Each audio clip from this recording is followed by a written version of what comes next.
The attacks in Pakistan since the Taliban takeover of Afghanistan increased 500%. They want to have a territory that they can operate, they can maneuver, they can recruit, they can train, and they can export. So here to control, and from there to export the same ideology. It came to my attention before this interview that your father actually warned of imminent attacks on U.S. soil prior to his assassination, which, to my understanding, fell on deaf ears. Is that correct? Absolutely, yeah. Now you're here, 20-something years later. Same deaf ears. Warning America that there's another coming attack. Is that falling on deaf ears as well? Unfortunately, yes. It's like history repeats itself. And we all know where Ayman al-Zawahiri was hiding. And we all know what Saif al-Ad, the leader of Al-Qaeda, has been called his fellow friends and colleagues to come, which he said, he clearly indicated, and he said, all of you come to Afghanistan. Now Afghanistan is a safe haven for us. And we cannot ignore in the latest incident, very sort of scary incident that happened in America, that from the southern border, many terrorists, they went inside the United States and luckily they got captured. Imagine if they were a bit too late, what would happen? Well, my concern is it's only 8 has been captured. Do you have any estimation on how many may have already entered the U.S. and continue? Well, I believe many. It's very concerning indeed. I know you have some very prominent intelligence officers under your command. Yes. Are they tracking any of that? Well, at this stage, because of our limited resources, I'm very much focused on what's happening in Afghanistan. We are able to track a lot of these things in Afghanistan, but as soon as they go beyond the borders of Afghanistan, our resources do not allow us to operate in that scale, to be very frank and honest. However, we are very much aware, and all the intel it indicates, the people do come from outside Afghanistan for training inside Afghanistan. They do get training inside Afghanistan, and they do leave Afghanistan. To where, we don't know. But those things that inside Afghanistan, we have sort of eyes and ears, we know that that process is happening. Coming, getting the training, and going. Where do they go? We don't have resources to track them. Why is Afghanistan the prominent training center for terrorism? Because it doesn't have a legitimate government. Because the regime which is in charge right now in Kabul has the same ideology as the rest of the terrorist groups. Is that the only country that is like this? It's the main country right now in the world. Right now, there are more than 21 terrorist groups active in Afghanistan. Al-Qaeda, Jaish al-Adl, TTP, Ansarullah, Islamic Movement of Uzbekistan, the Uyghurs, and many, many other terrorist groups. Regional and international, they are active in Afghanistan. Is there a difference between ISIS, Al-Qaeda, and Taliban? Yes. The difference is that ISIS is very young and they don't have the experience of Al-Qaeda and Taliban. So they cannot hide their intention as well as Al-Qaeda and Taliban. Al-Qaeda and Taliban, they learned from the first time they came that if they explain, if they expose their true nature, there will be resistance against them internally and externally. So therefore, they have to keep it local. They have to say that, no, we don't care about the other countries. We are just going to impose same ideology and mentality on people of Afghanistan in Afghanistan. We don't care about the rest of the country. But ISIS is too young, and they are expressing their own sort of intention. However, on ideology, they are just two sides of one coin. Let me tell you something, Sean. What is the difference in activity that ISIS do which makes them worse than Taliban? I challenge whoever says that they are different. What is one activity or one action or one thing ISIS do that the Taliban doesn't, which makes Taliban better than them? I challenge whoever, just one. I can't think of anything. The only thing that I can think of is that they are new, and they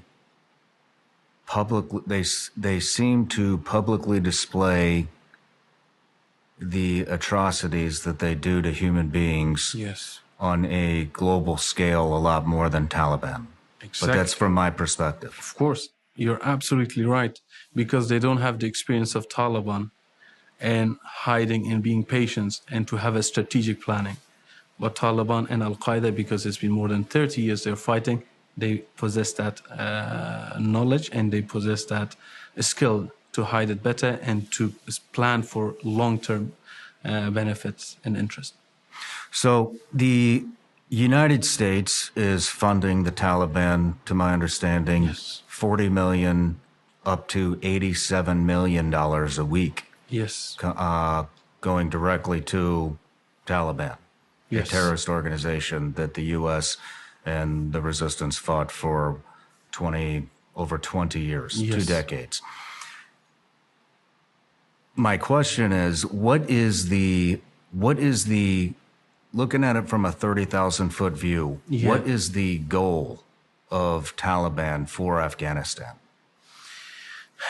The goal is to have the ultimate sort of control in Afghanistan, to impose themselves on people of Afghanistan, to tell them you have no choice, you have to just accept us, to create their own radical extremist dictatorship in Afghanistan, and from that, create these sub-terrorist groups and export it under different flag. There are clear indication of cooperation between Taliban and TTP. There is clear indication, evidence of Taliban and Ansarullah for Tajikistan. There's clear evidence of Taliban and the other terrorist groups, Al-Qaeda, for example. So what they do, they want to have a territory that they can operate, they can maneuver, they can recruit, they can train, and they can export.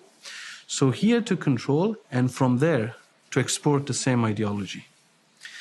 For example, according to all the evidence and the data which government of Pakistan shared, the attacks in Pakistan since the Taliban takeover of Afghanistan increased 500%. The encouragement, such sort of a victory of the Taliban to other terrorist groups, it's unbelievable. So when they see that if we keep fighting, killing, commit these suicide bombing, kill innocent people, commit all these atrocities, at the end, a superpower like America will come at Doha or somewhere else, will sit with us, talk with us, accept us as the reality, accept us as the only choice, and give us $70 million a week so we don't kill the people or starve them to death. Why wouldn't TTP continue with their ambitious plan when they see their brother next door did the same thing and achieved it? So why United States is doing it, I don't know. I heard today that the Congress passed a bill to stop the money, taxpayers' money to get to the Taliban. Very good news. I hope it happens, and I hope it truly be implemented. And there is some sort of explanation that sometimes officials, they say, oh, we are not giving it to the Taliban. We give it to the NGOs so they help people.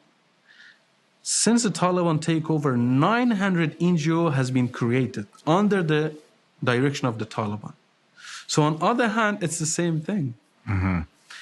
Another aspect, which is very important, in the time of Republic, with all the problem that Republic of Afghanistan had, any foreign support, especially American aid, was conditional.